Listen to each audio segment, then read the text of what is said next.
told your friend you're not okay? And tell me what's wrong and why you never said you felt that way. Psychologist Dr Jordan Peterson is one of the world's most fascinating and controversial intellectuals. His books sell by the boatload. His talks pack theatres across the globe. Millions watch him online. When he speaks, people listen. I interviewed him earlier today at length, and we'll air most of that conversation next week. But on the day that Putin threatened nuclear war on the West, I had to ask Jordan Peterson for his analysis on the war in Ukraine. His response was as grave as it was startling. That's the world's most famous psychologist, who began by asking for his view on Vladimir Putin as a man. Well, he's a lot more like everybody else than anyone thinks. You know, the notion that he's Hitler or Stalin, that's just foolish. I don't see any evidence for that at all. I mean, first of all, Hitler and Stalin were very singular types, and there's a bit of Hitler and Stalin in everyone. So, you know, there's some truth in that. Maybe there's more in the typical Russian leader than normal. A bit of Hitler normal. in everyone? Really? There's more than a bit. Really? Oh, absolutely. Yeah, well, why would have Nazism spread the way it did? You know, people think, well, that's all top down. It's not top down. There's a part of people that are all these people who informed on Kate Berbelsing. Well, didn't Goebbels say that the way to get vast numbers of people to go along with what you want to do is to terrify them? Yeah, you could hold do that. a grip of terror over them. Oh, yeah, but... And in a way, that's what Putin's now doing with the Russian people, where he's going back now into a position of they're all trying to get us, they want to attack us, they want to take us over. He's terrifying his people to rally support for what at the moment is a conflict he has started, which is not going the way he assumed. Well, the most, what would you say, the wisest commentators on totalitarian states, like Solzhenitsyn, and many psychological commentators, Jung was a good example of that, made a very straightforward case that you can't have a totalitarian state unless every single person is willing to lie about everything all the time. And you can think about that as top down because the leaders lie too. And they also enforce punishments if you don't lie. But then you can also think about it, the totalitarian spirit is replicated at every level of the society. And so in a truly totalitarian state, husbands lie to their wives and parents lie to their children. And the totalitarian state is actually the grip of the lie. And so, and people will certainly go along with that. I mean we're seeing that emerge here with cancel culture. It's like lie or else. Yes. It's like, yeah, well. And the Russian people will be bombarded all the time with state media propaganda and will be buying into a lot of what Putin is saying. Yeah. How does this war end, do you think? We're going to find out this winter. Well, I know what I would do in his shoes. I'd wait till the first cold snap and shut off the taps. Right. Well, because of course he's going to do that. He's got the control over the energy. Of course he's going to do that. He's already warned the West with his insistence that maintenance problems were necessary and the pipelines had to be shut down. Do you think he will use a nuclear weapon? If necessary, he'll use a tactical battlefield weapon.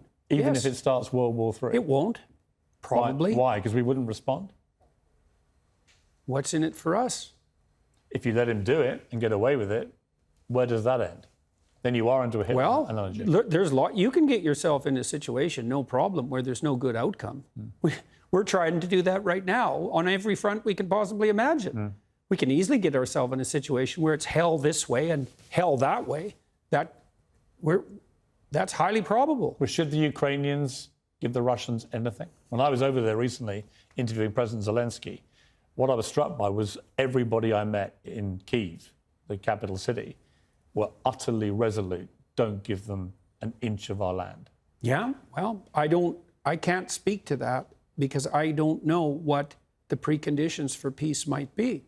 But I do know that naive notions that the Russians are going to lose somehow, or that we're going to win, I just don't understand. I don't understand that. Well, what do you mean we're going to win? What are we going to win here exactly? Well, I guess a victory would be that the Russians retreated from Ukraine. With Ukraine in ruins. Right. Well, okay, fine. That's a hell of a victory. Like, I think Putin could manage that because I think he could tell his people, and I think they might buy it. It's like, we accomplished our objective. We devastated Ukraine and we kept it out of the hands of the West. And that's not great. It's not what we had hoped for, but it's better than the alternative. And I think they would buy that. And I think when Putin went into Ukraine, I thought, Well, I thought a bunch of things, which I made a YouTube video about that. People criticized like mad. I thought, okay, well, what's happening here? Oh, I see. His end game for failure is that Ukraine is left in a smoking ruin. Oh, that's a victory.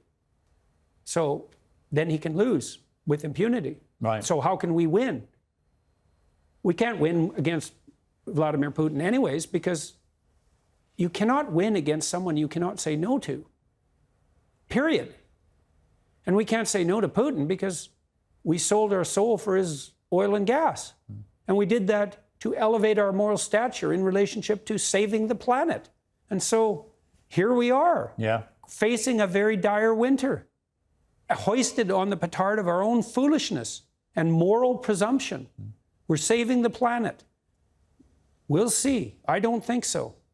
It doesn't look like it to me. And this is the most catastrophic issue here. Assuming that we're facing an environmental crisis of planetary proportions, which is not something I buy, by the way, assuming we are, well, then I would imagine that you would put in place measures that would ameliorate that problem instead of exacerbating it. But all the measures you're putting in place are actually making the environmental problem worse. So how is that even vaguely acceptable? And I look at that and I think, oh, I see. It's just like George Orwell said about middle-class socialists 50 years ago. It's not that you love the planet, it's that you hate humanity. So, well, have at her, boys and girls, and we'll see what happens this winter. And it's very terrifying to me. It is. I especially hear, because your energy prices have gone way out of control, and that's going to hurt a lot of poor people, and certainly around the world as well. The World Bank already estimated that we've put 350 million people into what they call food insecurity. 350 million. That's 3 times as many as the communists managed to kill. Maybe we can manage that in a winter. But the planet has too many people on it anyway, so, that's just poor people.